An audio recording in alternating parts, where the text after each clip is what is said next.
What it is, YouTube?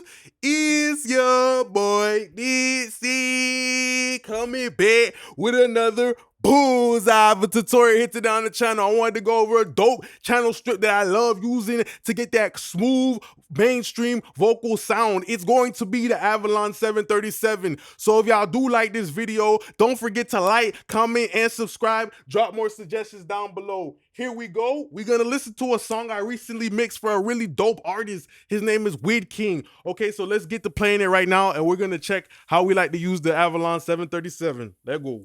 Affiliate, gramos, rifles pa' los pillos, pa' los muertos ramos. Ya no pecamos, pero se pecó pa' allá donde estamos. El diablo me entra solo por más que Dios llamo. Nacimos herir de villanos, siempre anda brillamos. Está pillo que yo no disparo, pero tengo par de gente con el dedo en el gatillo.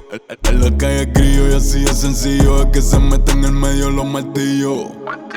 Te presto mis cojones.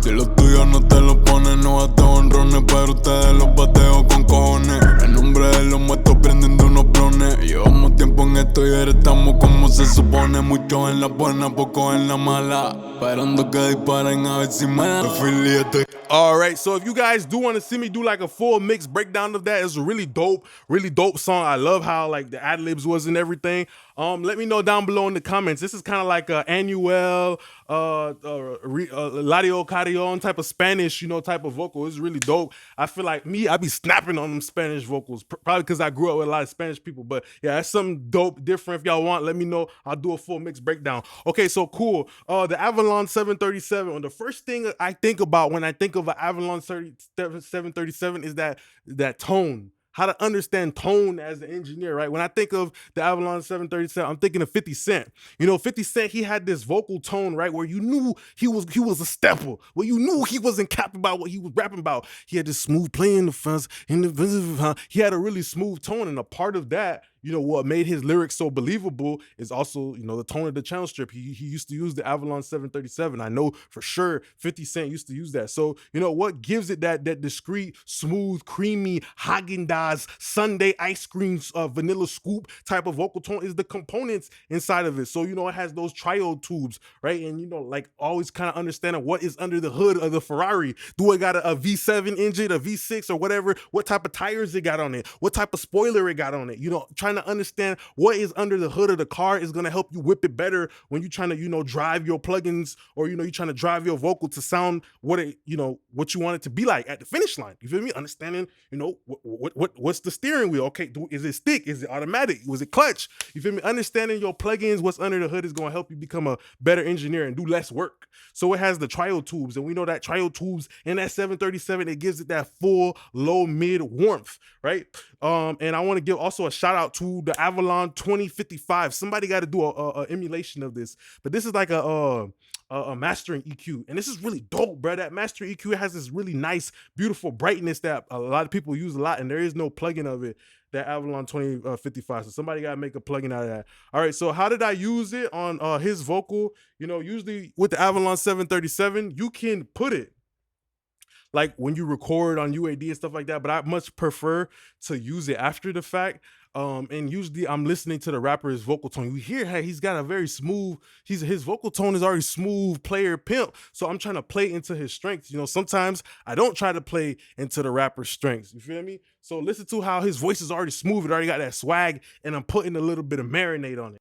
Affiliate, gramos, rifles pa' los pillos, pa' los muertos ramos. Ya no pecamos, pero se pecó pa' allá donde estamos. El diablo me entra solo por más que Dios llamo. Nacimos herir de villanos, siempre anda brillamos. Está pillo que yo no disparo, pero tengo par de gente con el dedo en el gatillo.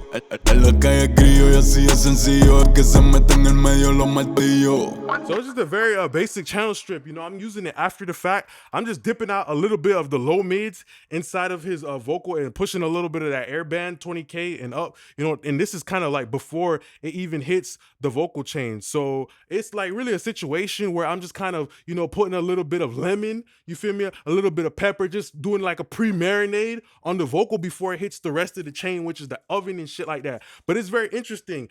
on the Avalon 737, the actual compressor section is not a tube compressor. Even though it says vacuum tube, it's not a vacuum, it's optical. It has a light in it that's doing the compression. The preamp part is the tube part, you feel me? But still, the optical compression part is dope. You know, this was around the time where they didn't have them LA2As, you feel me? It's like COVID pandemic when the toothpaste and the toilet paper and the napkins and the Lysol wipes was going out of stock. They said, damn, boy, we got to get an alternative. So, you know, in the 90s, when the LA2As was starting to get a little bit funny and stuff like that, they wasn't able to get them. You know, they couldn't even fix the ones they had like that. You feel me? It was getting harder to get the parts.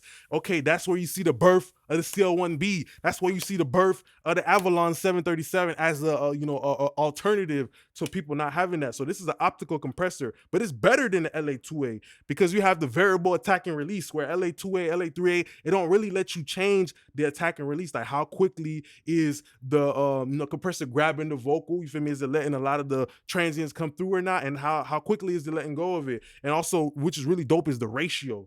You feel me? Like you get to really dial in the settings you want on top of having the EQ. So that's how I like to use the Avalon on the vocal. Just use it a little bit on the line to get a little bit of the color, just to do like a dB, a compression that just hold everything in place, and use mostly like the airband. For me, I just love how the airband is so sweet and sugar and, you know, nice.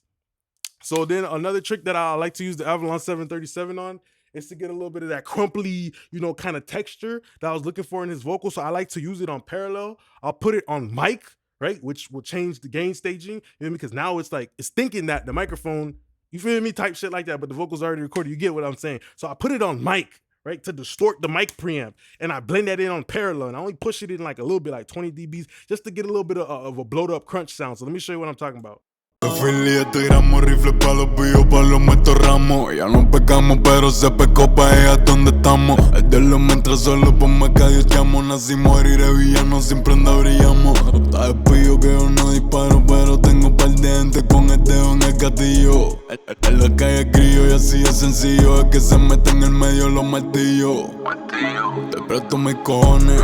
Si los tuyos no te los ponen, no bateo honrones, pero ustedes los bateo con cojones. En nombre de los muertos prendiendo unos blones. Llevamos tiempo en esto y ahora estamos como se supone, muchos en la buena. De Philly, este gramo, rifle pa' los billos, pa' los muertos ramos. Ya no pecamos, pero se pecó pa'. So just me kind of bringing in, you know, that distortion from the tube as well. In comparison, it's giving you a different texture. It's actually kind of making the vocal sound a little bit brighter. You know, me blending in that distorted ass vocal. You feel me? It's bringing in a little bit of sharpness to his vocal because his vocal's already so smooth and so creamy. I want to bring a little bit of a jagged edge. You feel me? A little bit of jagged edge. You feel me? I want to bring in a little bit more of a different texture, a different feeling, you know, a little bit of fuzziness. Specifically, like when you have a pillow that got them strands a certain way, I want to bring a little fuzziness to the vocals, about texture. So I use the Avalon 737 and I blew that bitch up like a terrorist. You feel me? Blew that mic pre up. You feel me? And yeah, for the most part, that was giving me a texture and a feeling. So that's why I love the Avalon 737. There's a bunch of different ways to use it. You could use it on the actual, you know, like a bass guitar as well. You could use it on that's actually kind of why I used it on the vocal, because it was deep. You feel me? That optical compressor just kind of held it, and the rhythm of the rapper's flow was slow. So that's why I went for the Avalon 737. So this is really dope. I just want to say thanks a lot for being a great part of my YouTube family. Don't forget to like, comment, and subscribe if you guys enjoyed this video of me trying to show y'all a different way I like to use the Avalon 737. Let me know down below. Appreciate y'all now, YouTube gang. Peace.